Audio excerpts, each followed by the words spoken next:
Era una tranquila tarde de verano en Berlín, el 6 de junio de 1939.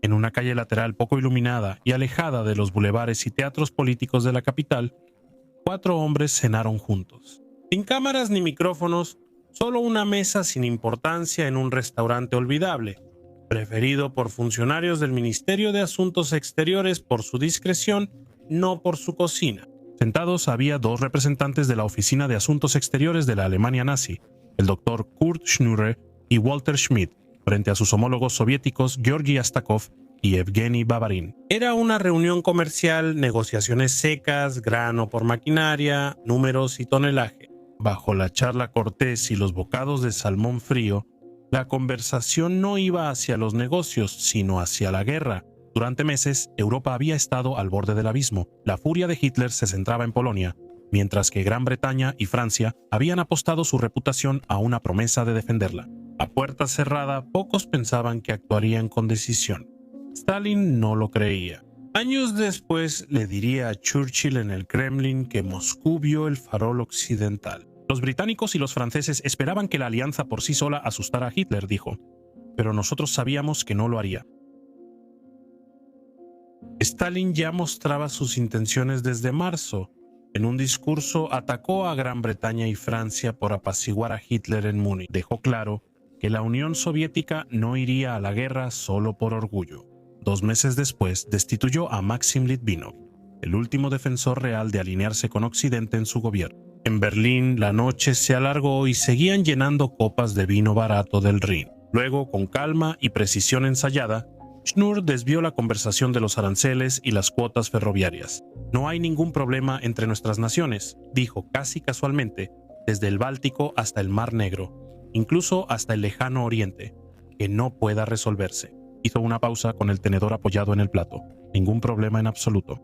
Ese solo comentario calculado durante la cena puso en marcha uno de los mayores actos de engaño diplomático en la historia moderna, el pacto Molotov-Ribbentrop. 2 meses después, bajo las arañas del Kremlin, Alemania y la Unión Soviética firmarían lo que el mundo creía que era un simple tratado de no agresión. En realidad, fue entonces el preludio de una invasión y una partición del país atrapado entre ellos, Polonia. En semanas posteriores, Stalin consideró aliarse con Gran Bretaña y Francia, pero la delegación enviada a Moscú fue insultante. Oficiales medios sin poder de firma. Las conversaciones se alargaron inútilmente mientras Hitler actuaba por su cuenta. Berlín propuso un pacto de amistad de 25 años con Moscú. Para ambos, el juego era simple: retrasar, engañar y atacar en el momento perfecto.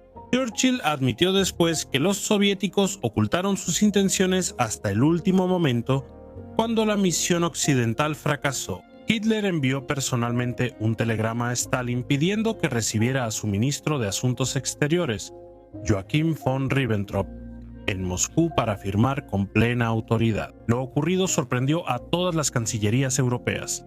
El pacto público prometía que ambos países evitarían actos de violencia o agresión entre ellos. El protocolo secreto, oculto por décadas, fue descubierto en 1945 en archivos alemanes capturados y negado por Moscú. Hasta 1989, silenciosamente dividió Europa del Este a lo largo de los ríos Narew, Vístula y San.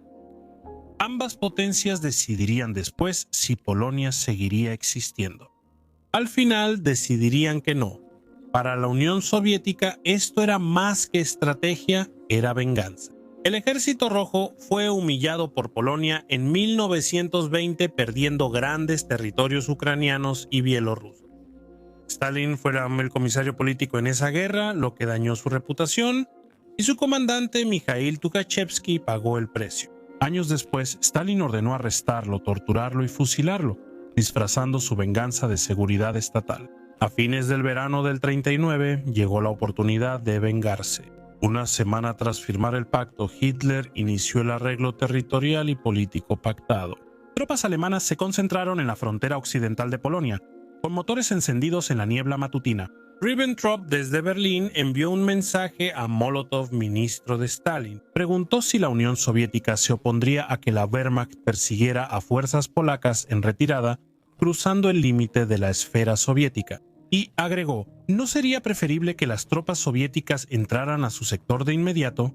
La respuesta de Molotov llegó al día siguiente, breve y fría.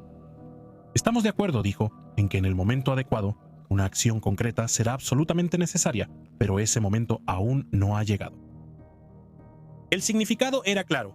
Los soviéticos esperarían, observando cómo el ejército alemán aplastaba la resistencia polaca, tal como lo harían de nuevo 5 años después en Varsovia. A inicios de septiembre, la campaña alemana en Polonia avanzaba más rápido de lo previsto por Hitler. El 8, con las fuerzas polacas colapsando por el Blitzkrieg, Ribbentrop contactó de nuevo a Moscú. El mensaje fue claro. El ejército polaco estaba casi disuelto. ¿Actuarían los soviéticos? Molotov respondió con cautela. La intervención soviética, dijo, ocurriría en los próximos días. Tras bambalinas, el Ejército Rojo ya se concentraba en la frontera oriental de Polonia. En el Kremlin, los asesores de Stalin buscaban una excusa legal y política para invadir un país. Habían firmado un pacto de no agresión en el 32, un tratado que técnicamente seguía siendo válido por otros 6 años. Molotov presentó la versión oficial afirmando que el Estado polaco colapsaba, la ley y el orden se desintegraban y varias regiones estaban sin liderazgo. Así la Unión Soviética intervendría como protectora para defender a las minorías ucranianas y bielorrusas atrapadas en el este de Polonia. Molotov admitió a los alemanes que buscaban crear la ilusión de una acción humanitaria, haciendo que la intervención soviética pareciera plausible y evitando que se percibiera como agresión. El 14 de septiembre, Pravda publicó sus primeras señales. Un artículo cuidadosamente redactado hacía referencia al peligro para los pueblos orientales a medida que las líneas alemanas avanzaban más profundamente en el corazón de Polonia. Las unidades alemanas ya habían rebasado la línea de demarcación acordada entre ambas potencias. Berlín anunció falsamente que Varsovia había caído, presionando a Stalin para actuar. Era el turno soviético, Churchill escribió después. El 16 de septiembre a las 6 de la tarde, el embajador alemán se reunió otra vez con Molotov, quien reiteró que la intervención militar soviética era inminente, tal vez mañana o pasado. 12 horas después, a las 5:20 am del 17 de septiembre, Moscú avisó discretamente a Berlín que el Ejército Rojo cruzaría la frontera ese día.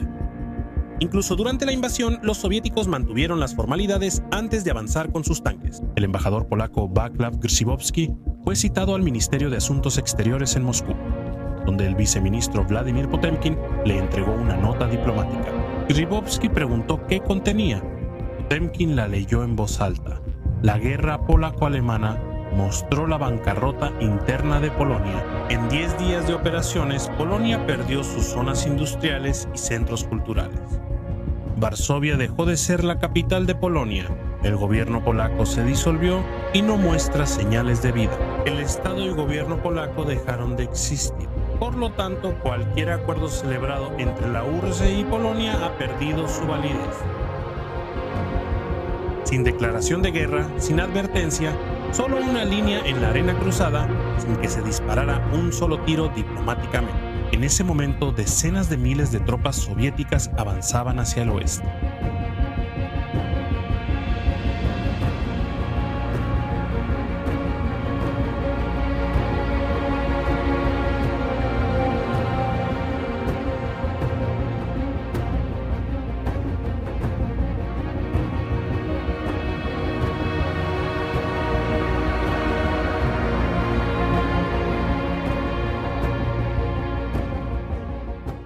La nota entregada al embajador Grzybowski usaba un lenguaje protector, pero era un ultimátum disfrazado. Afirmaba que el país carecía de liderazgo. Polonia se ha convertido en un campo de peligros y contingencias, representando una amenaza potencial para la Unión Soviética. La Unión Soviética decía que antes era neutral, pero que ya no podía seguir siéndolo. La nota seguía. El gobierno soviético no puede ser indiferente ante el destino de los ucranianos y bielorrusos en Polonia. Han quedado indefensos ante el destino. Por ello, se ordenó al Ejército Rojo cruzar la frontera para proteger vidas y propiedades en Ucrania Occidental y Bielorrusia Occidental.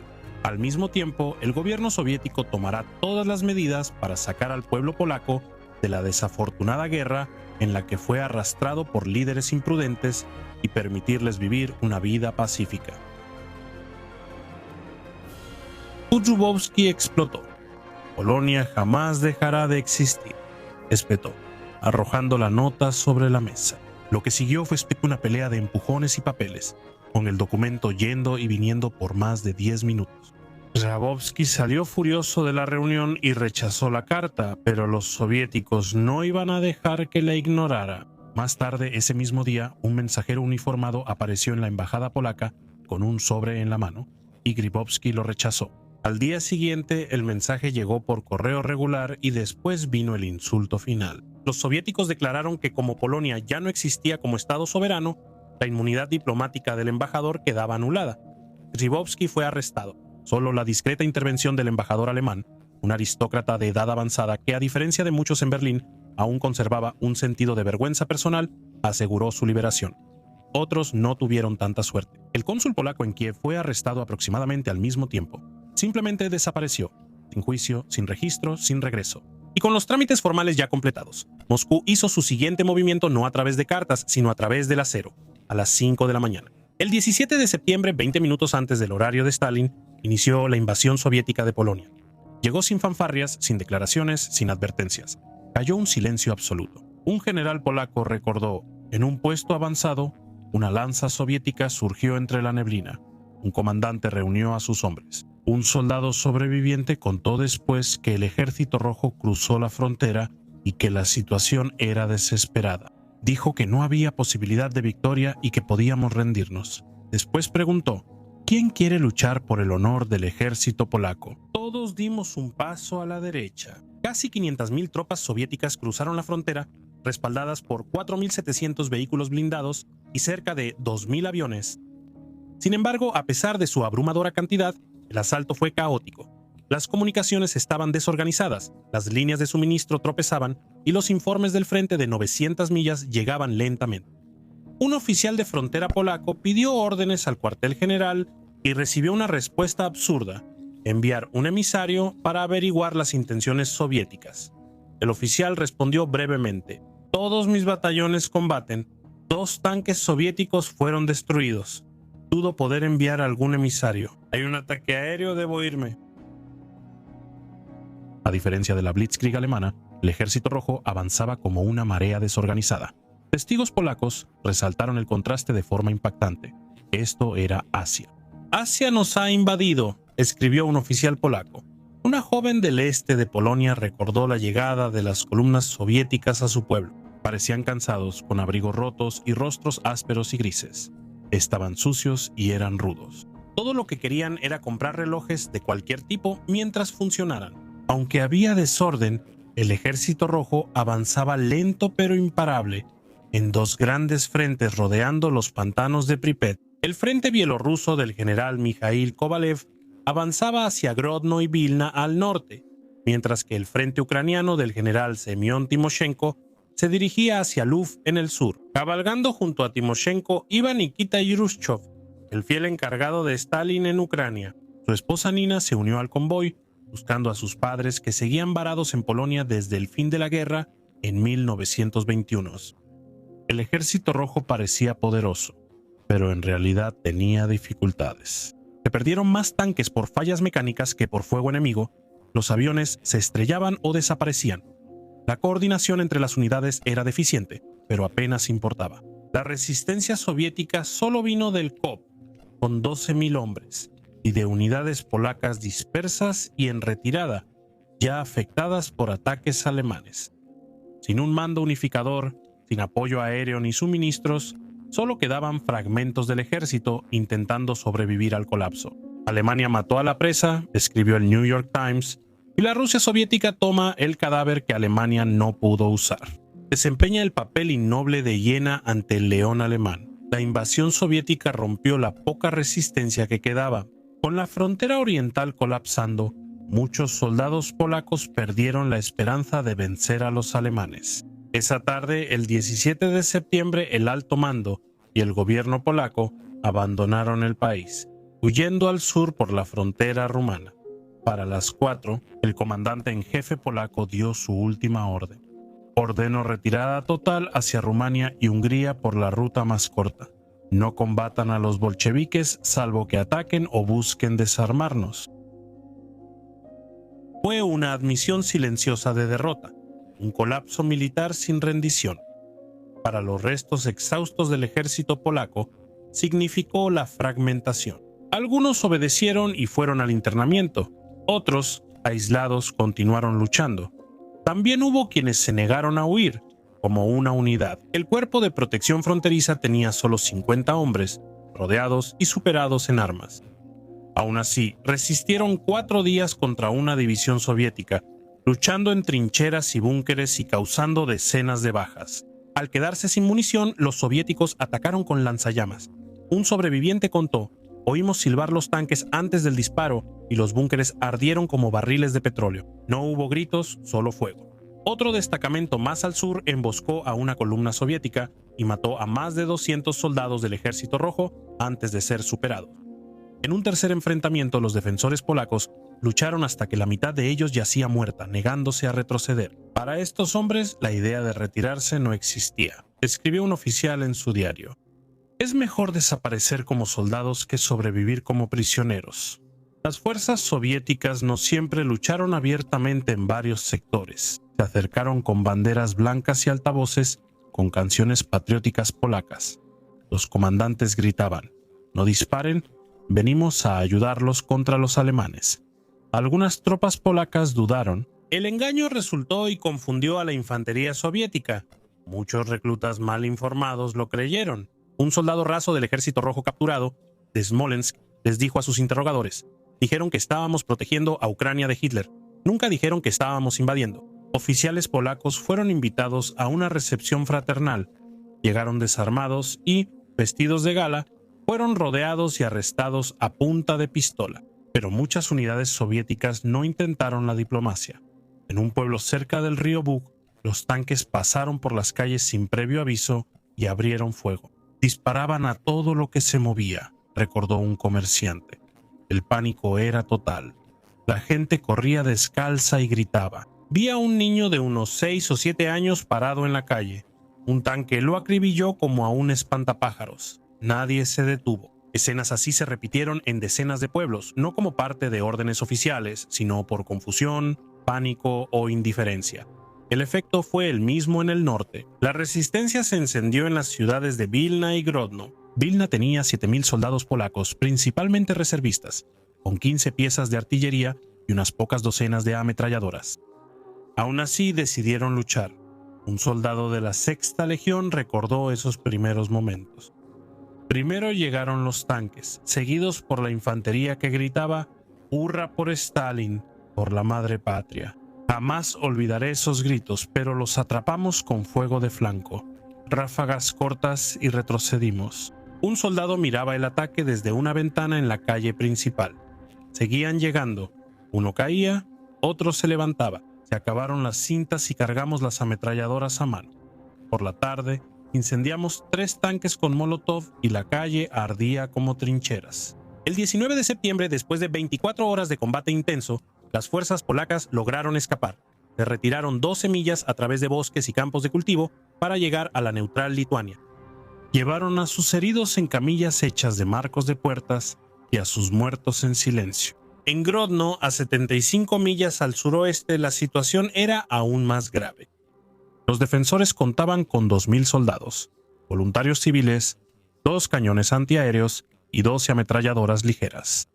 Los tanques soviéticos entraron en las afueras al amanecer del 20 de septiembre. Los artilleros polacos apuntaron a las orugas con fuego antiaéreo, inutilizándolas. Varias escuadras de infantería avanzaron rápidamente con cócteles molotov, gasolina en botellas de vidrio con mechas de tela. Lucharon mientras tuvieron balas en sus cartucheras, escribió un maestro local. Con granadas en los cinturones y ametralladoras, las barricadas disparaban. Al cesar el fuego, lanzaron ladrillos y, al acabarse, solo gritaron. Calle por calle, los defensores fueron empujados hacia atrás, pero hicieron que los soviéticos pelearan por cada centímetro.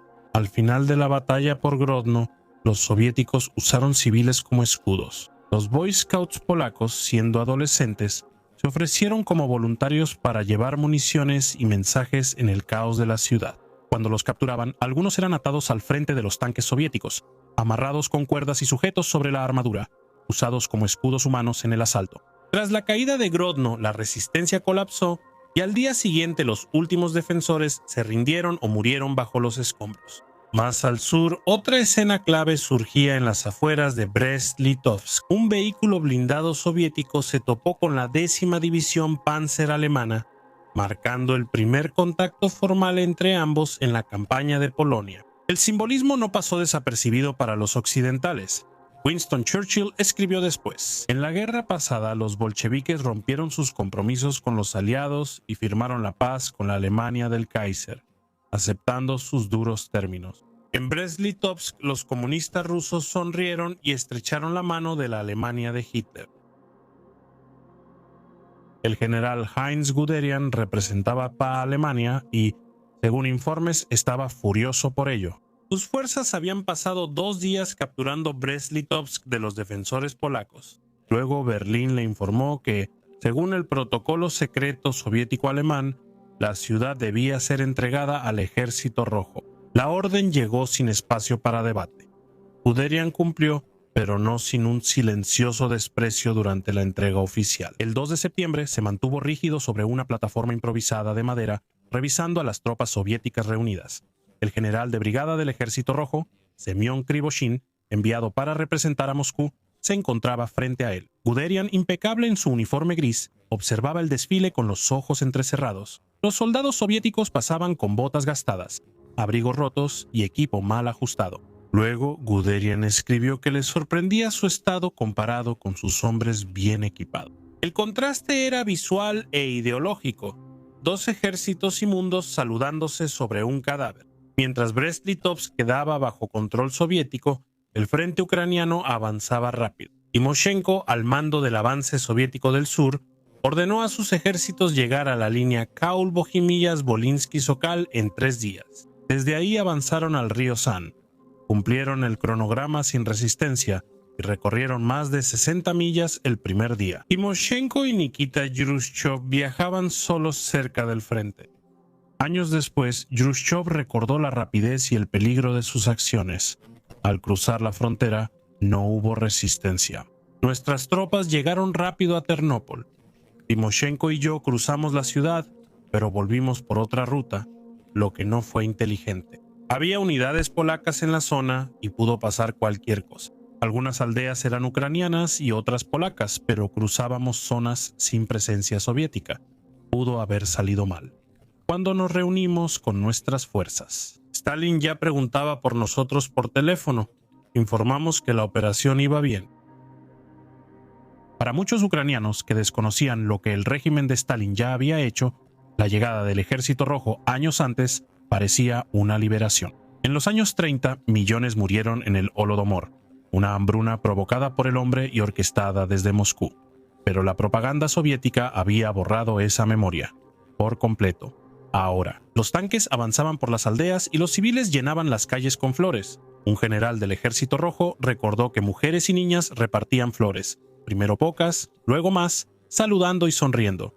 De las ventanas salían gritos. ¡Viva el Ejército Rojo! ¡Viva la Unión Soviética!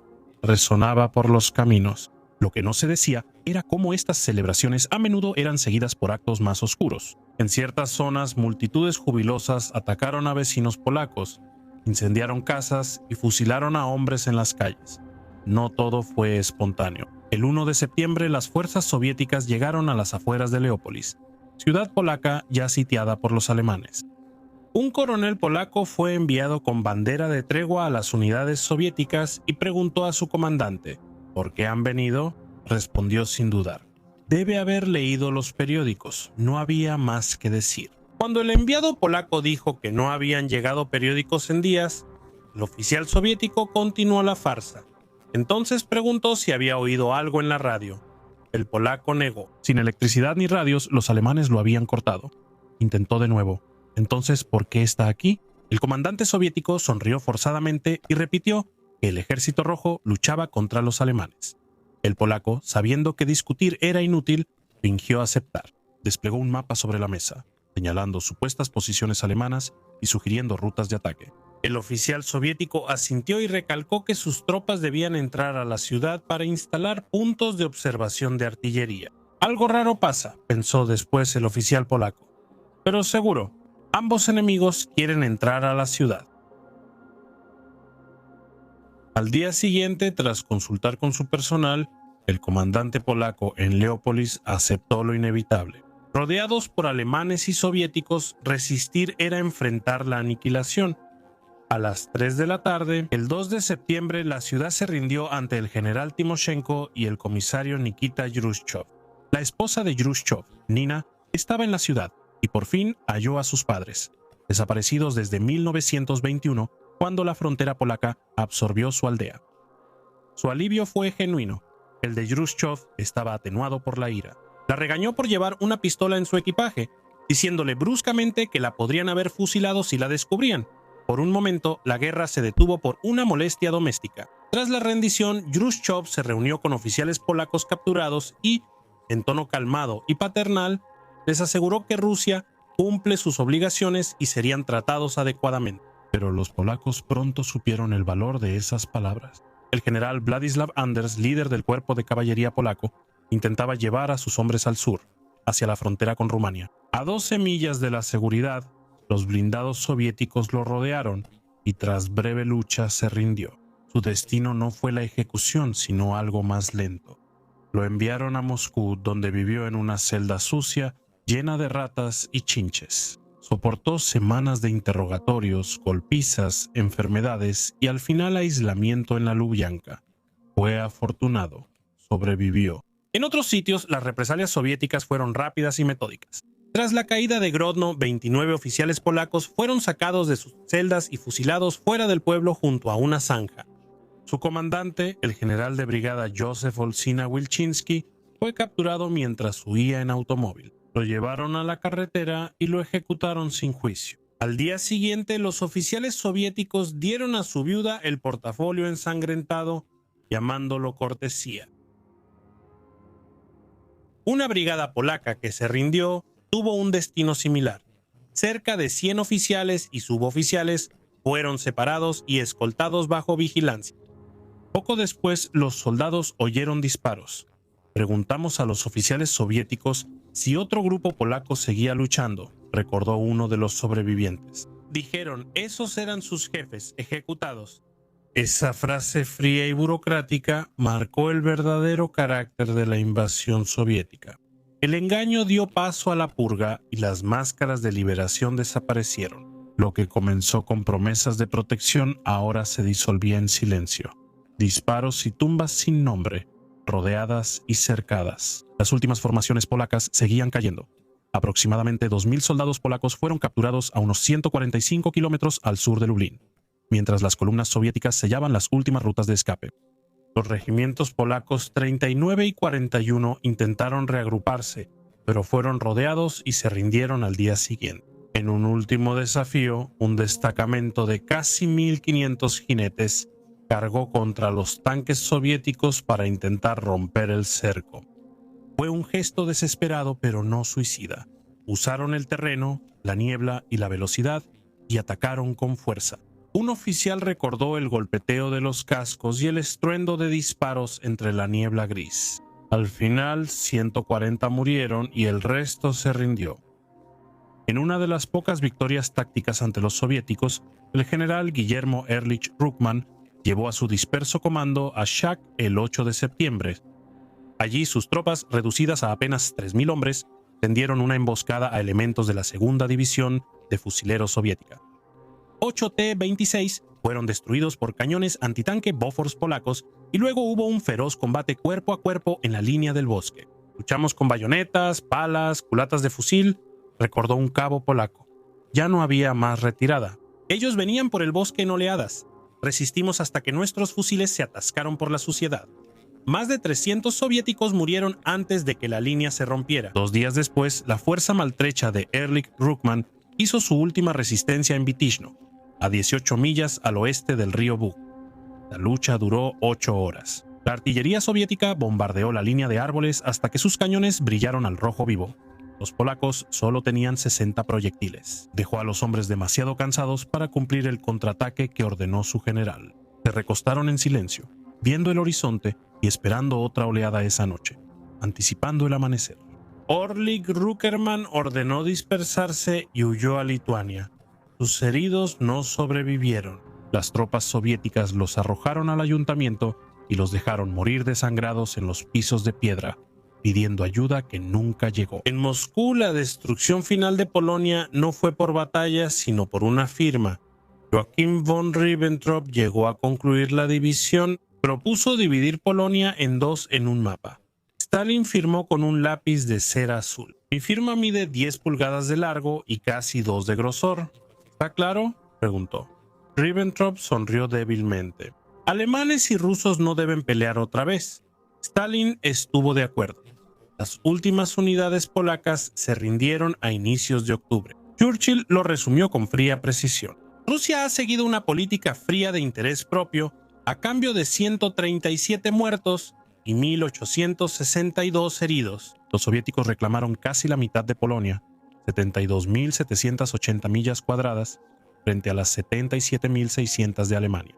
Además, capturaron muchas armas, 900 piezas de artillería, 1.000.000 de proyectiles, 10.000 ametralladoras, 300.000 rifles, 150 millones de cartuchos y 300 aviones. En realidad buscaban personas, o mejor dicho, eliminar a quienes no podían controlar. Las bajas polacas iniciales se estimaron en 18.000, pero esa cifra crecería en los años siguientes. Cuando el general Anders fue trasladado al este con otros prisioneros, su escolta le dijo: «Nunca volverá a haber otra Polonia». Los soviéticos lanzaron una campaña de exterminio, no solo contra los soldados polacos, sino contra la sociedad polaca en sí misma. Se estima que 50.000 intelectuales, profesionales y líderes comunitarios fueron ejecutados. Maestros, terratenientes, sacerdotes, doctores, jueces y dueños de negocios. Se confiscaron propiedades, la agricultura se colectivizó por la fuerza y más de 1.000 bancos e instituciones de crédito fueron cerrados. El sistema económico fue destruido en cuestión de meses. Luego ocurrieron las deportaciones. Más de 1,5 millones de polacos, ucranianos y bielorrusos fueron enviados al este en vagones de carga, sin comida, agua, calefacción, solo tablones de paja y cerraduras de hierro. Un aldeano cerca de las vías recordaba cómo escuchaba pasar la carga humana por las noches. Las noches eran insoportables, no solo por el ruido de los trenes, sino por los gritos de adultos y niños suplicando salir. Golpeaban las paredes con lo que tuvieran, luego silencio, luego más golpes. Miles murieron antes de llegar a los campos. Muchos más morirían luego por hambre, agotamiento, frío y enfermedades. Los afortunados trabajaban hasta morir. Los demás eran olvidados. Años después, en 1941, un coronel polaco que huyó al oeste preguntó en voz alta lo que nadie podía responder. ¿Qué están haciendo ahora? ¿Dónde están? ¿Cuántos siguen vivos? Nadie respondió.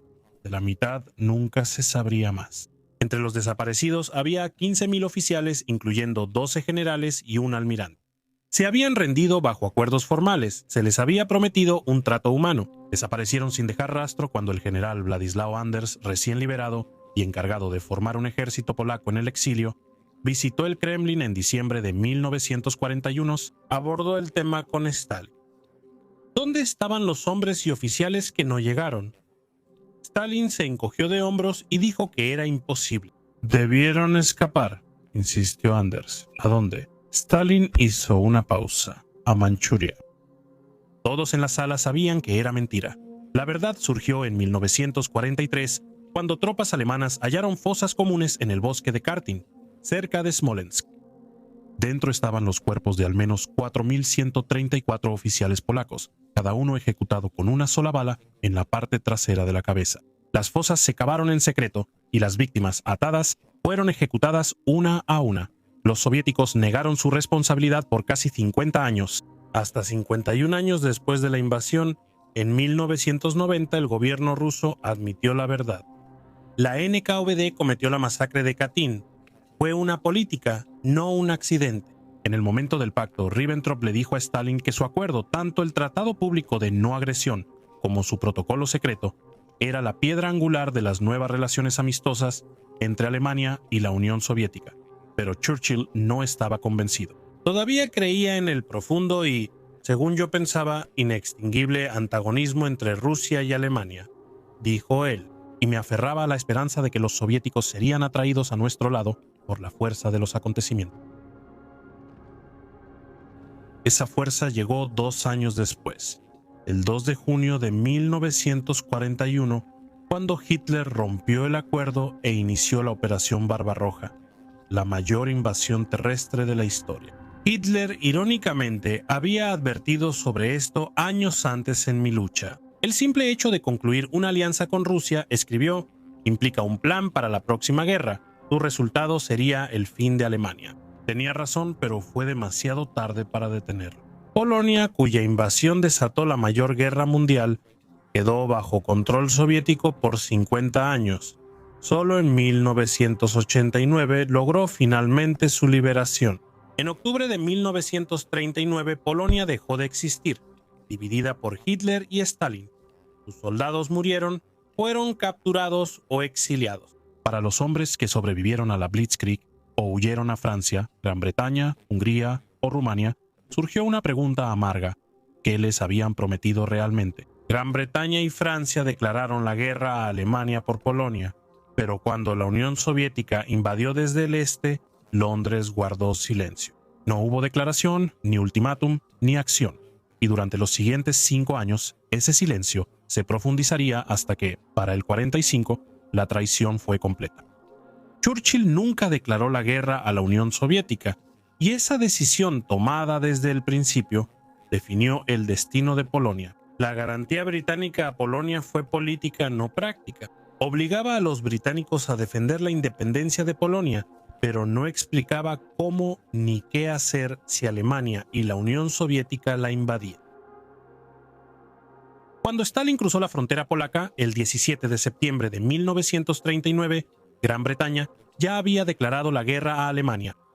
Enfrentaba la guerra naval en el Atlántico, se preparaba para ataques aéreos alemanes y movilizaba una fuerza expedicionaria poco preparada. En Francia, la idea de luchar contra la URSS, un segundo frente en el este, no solo era impensable, era imposible.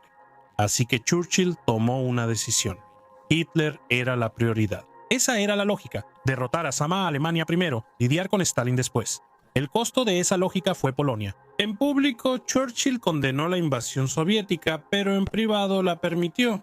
En 1940 asumió como primer ministro y forjó alianzas para mantener a Gran Bretaña en la guerra.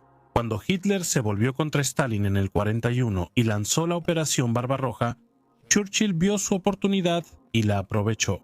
Le dio la bienvenida a la Unión Soviética como aliada y envió armas, municiones, camiones y materias primas. Miles de soldados británicos navegaron peligrosos convoyes árticos para llevar suministros a Murmansk y Arcángel, enfrentando submarinos, hielo y ataques de la Luftwaffe. Para mantener a Stalin en la guerra, Churchill tenía 2 aliados, Roosevelt en el oeste y Stalin en el este, pero no Polonia. Mientras la guerra cambiaba, los exiliados polacos temían cada vez más. Su ejército ya había combatido en Francia, Noruega, Tobruk, Monte Cassino y sobre Gran Bretaña. Su patria era negociada entre Londres, Moscú y Washington en el 43 sin representación. Se reveló la masacre de Katyn. Miles de oficiales polacos fueron hallados en fosas, asesinados por la NKVD. Churchill tenía pruebas, pero cayó para proteger la alianza con Stalin. El gobierno polaco en el exilio estaba indignado, pero les dijeron que guardaran silencio. Les dijeron que ahora no era el momento, que debíamos ganar la guerra. Primero, en el 44, la traición fue evidente.